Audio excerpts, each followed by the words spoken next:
Never before has mankind faced so many questions, so much anxiety.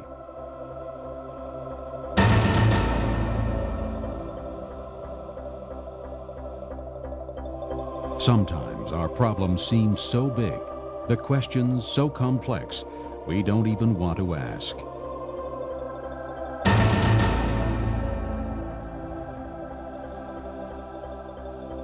But as we look at all the unsettling changes happening throughout the world, it's hard not to ask.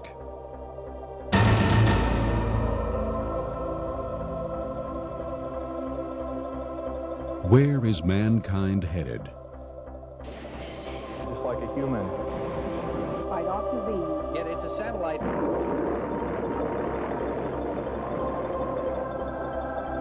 Is the Earth sending us a wake-up call? Volcanic eruptions.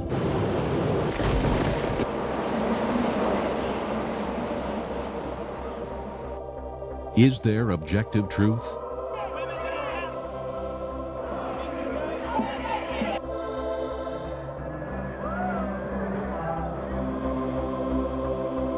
Does anyone hold the answers to our longing and despair? Muhammad the Prophet. Arguably the most... Oceans. Reverend Graham. They arise from somewhere within us. Where is that somewhere? Is this the end of the age?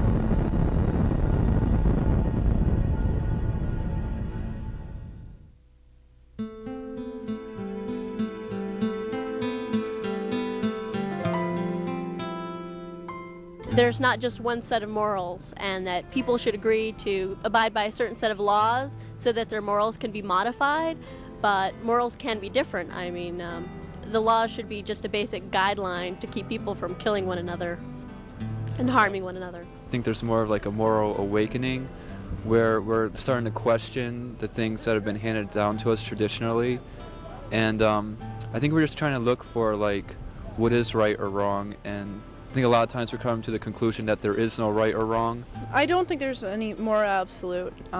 There's the only real thing I think that maybe should hold true for all people is the golden rule. Just like just do unto others as you would have done unto yourself. I mean that's pretty much it. And I really don't think people are very moral at all. There's one Mother Teresa. There's not much more than that. Hi, I'm Bill Gallatin, and as we look at the world today, we see a world filled with question. Where are we headed? With all this scientific knowledge and all the immorality, are there moral absolutes? Is there a God? And if there is a God, is he a God of love? Why so much hurt and pain? And if there is a God, how can we know that he actually exists and he's willing to reveal himself to mankind?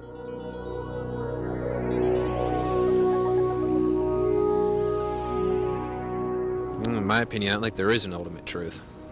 Our ultimate truths, I believe, are in ourselves.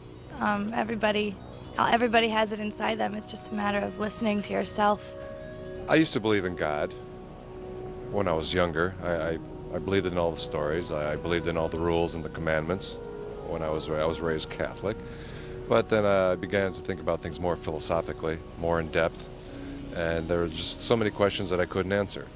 So it got to the point where I don't really know if there are any answers, and you can't deny and you can't confirm either.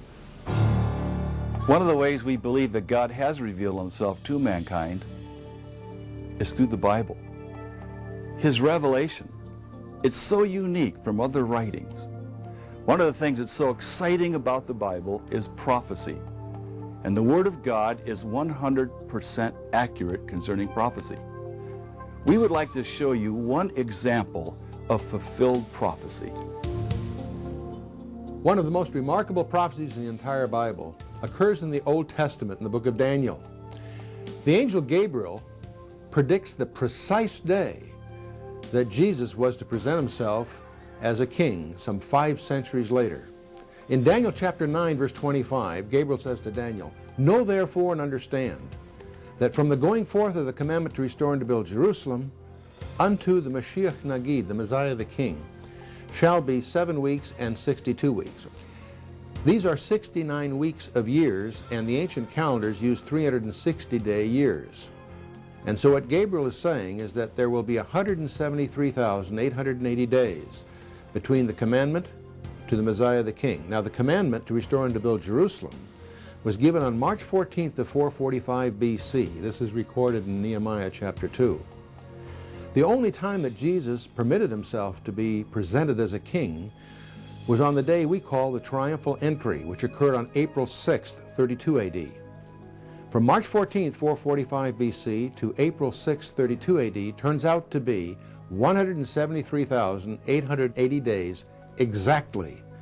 All of this was translated into Greek 3 centuries before Christ was born, and it remains as an incredible evidence to this very day that Jesus was exactly who he said he was. This numeric prophecy is so amazing that skeptics concluded that the book of Daniel must have been written after the time of Christ. But thanks to the discovery of the Dead Sea Scrolls in 1947, we know for certain that Daniel was written several centuries before the time of Jesus. This prophecy is thoroughly documented in Sir Robert Anderson's classic work, The Coming Prince. But we need not look at ancient history to substantiate Bible prophecy, only our evening news. We believe that we are in the countdown to eternity now. We also believe that you can see Bible prophecy being fulfilled before your very eyes as you watch the evening news every night of the week. World events that are taking place. We also believe that the Bible speaks of these things emphatically. We're going to look at 5 areas in the next hour that speak of these very things. And we'll let you be the judge. Is God trying to warn the world?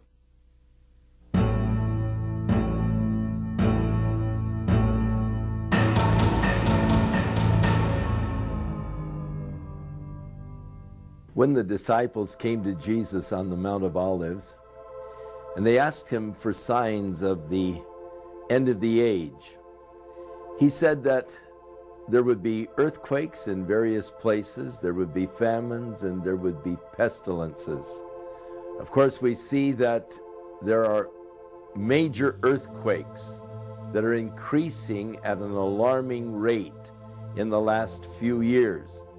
Earthquakes of great magnitude.